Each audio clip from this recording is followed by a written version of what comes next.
Hi all, welcome to Bong Window. So I am starting a new series where I'll be collaborating with people, or where I'll be inviting people who share the same interest like me, like us, who shares the common interest of liking K dramas and K-pop. And today we have Sagar Verma, who have his own YouTube channel named Super Bros, और उसका channel का link आपको description में मिल जाएगा. So go and check out his channel. हम लोग जो आज डिस्कस करने वाले हैं वो थोड़ा पूरा हिंदी में होगा. सागर, वेलकम टू माय शो. तो आपने इतना सारा के ड्रामास देखा है, तो उसमें बहुत सारा ऐसा लोकेशंस है जो बहुत सीरीन टाइप ऑफ लोकेशंस है.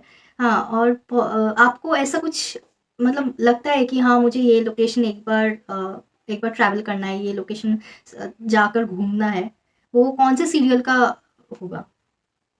पहली बात तो मैं ये बोलूंगा कि कोरियन ड्रामाज में जो कोरिया को दिखाया जाता है वो बहुत ब्यूटीफुल तरीके से दिखाया जाता है. मतलब पहला मैं बोलूंगा, मैंने मियाओ दी सीक्रेट बॉय देखा था जिसके अंदर कितनी ब्यूटीफुल तरीके से दिखाया गया था कोरिया का विंटर में तो कोरिया सज जाता है एकदम अच्छे तरीके से. बट अगर मैं अपनी कोई फेवरेट प्लेस के बारे में कहूँ तो मैंने होम टाउन चा चा चा में देखा था जोजो आइलैंड, जो कि मैं एक बार तो विजिटेड जरूर करना चाहूंगा अपनी लाइफ में, क्योंकि बहुत बहुत प्यारा दिखाया गया. मुझे तो ड्रामे से ज्यादा वो जगह प्यारी लगने लग गई बहुत ज्यादा. आपका फेवरेट एक कौन सा है? इतायोन है, जो कि मैंने इतायोन क्लास देखा था, तो उससे ही मुझे मतलब वो थोड़ा बिजी स्ट्रीट है, बट मुझे वो मतलब वो जगह एक बार घूमना है, बिकॉज वो जो प्लेस है ना, वो फॉरेनर्स के लिए ही जाने जाते हैं. हालांकि अभी रिसेंटली इतायोन में एक ट्रेजेडी हुआ है, इसलिए बंद है. लेकिन आई होप वो जल्द ही खुल जाएगा. तो टूरिस्ट भी जाके देख सकते हैं. तो हाँ, Itaewon is one of the places that I want to visit.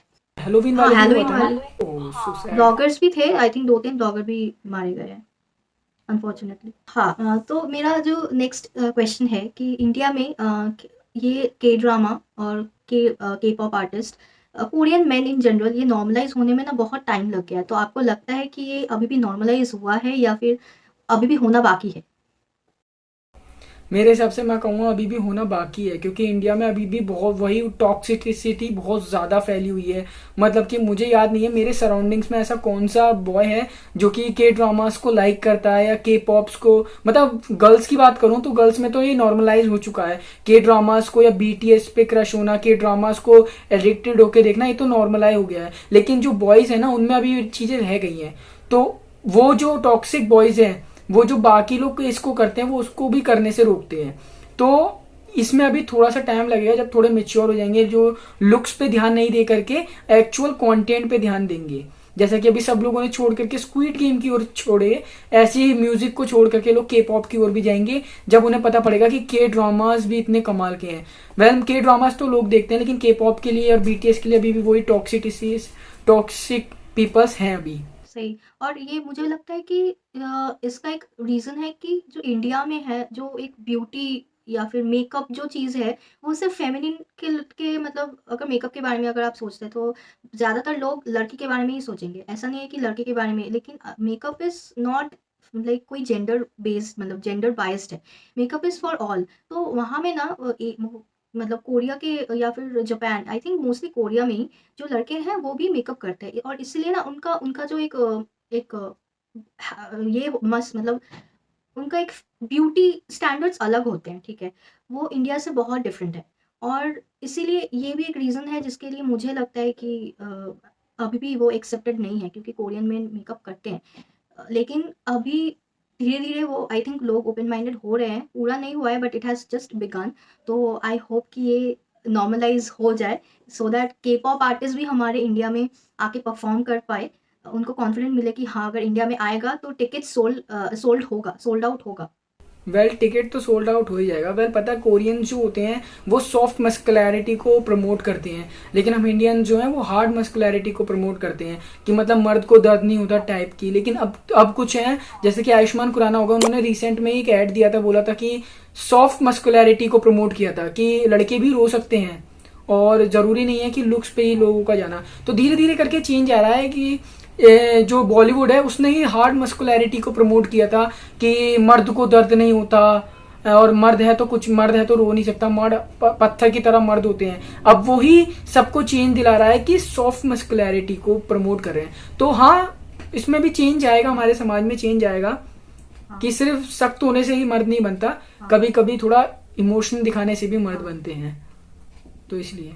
हाँ।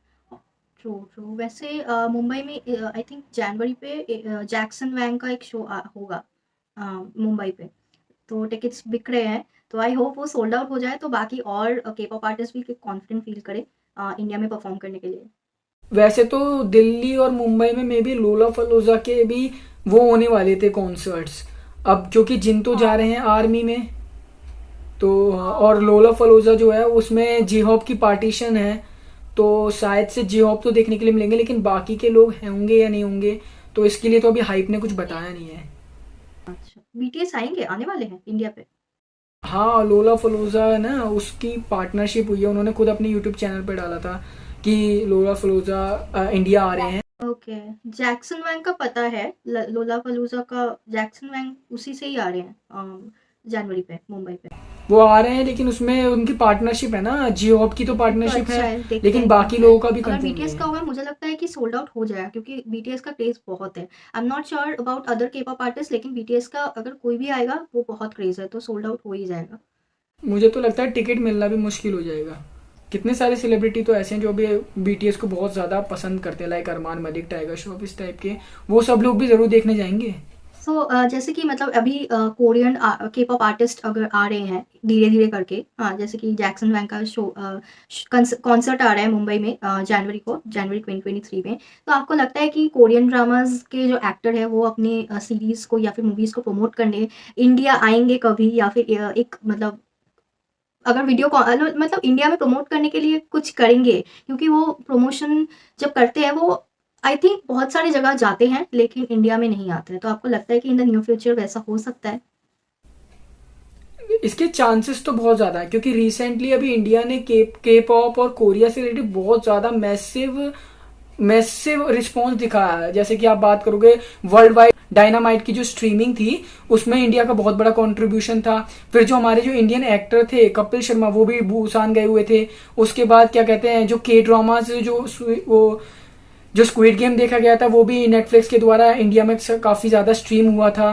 तो अगर उन सारे रिकॉर्ड्स को देखेंगे कि इंडिया से उनका बहुत अच्छा मैसिव ऑडियंस है जो कि उन्हें लाइक करती है, तो उनके चांसेस काफी बढ़ जाएंगे। लेकिन हाँ, अभी ये उस लेवल पे नहीं है जहां पे हम बात करते हैं जापान की और यूनाइटेड स्टेट की, उस लेवल पे नहीं है। लेकिन हाँ, काफी बड़ी आर्मी है जो कि के ड्रामाज, के पॉप, बीटीएस से रिलेटेड अपनी एक्सपर्टीज दिखाती है।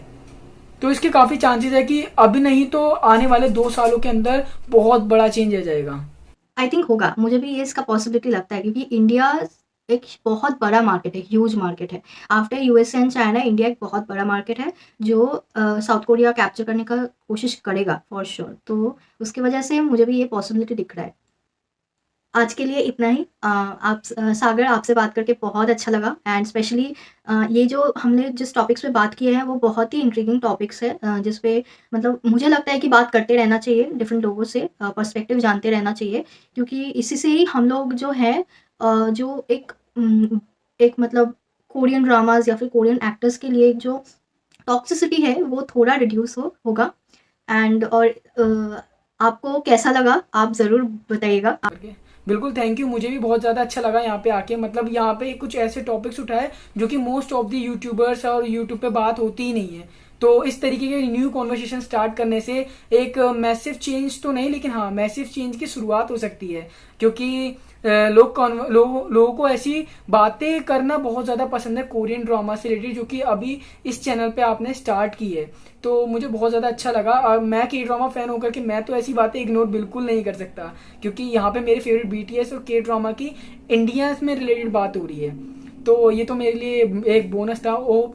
होपफुली बाकी फैंस को भी मजा आया होगा इस कन्वर्सेशन से।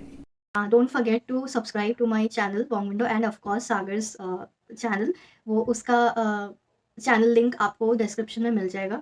सो Sagar, thank you for coming. I hope हम लोग फिर से कोलैब करेंगे इन द न्यू फ्यूचर।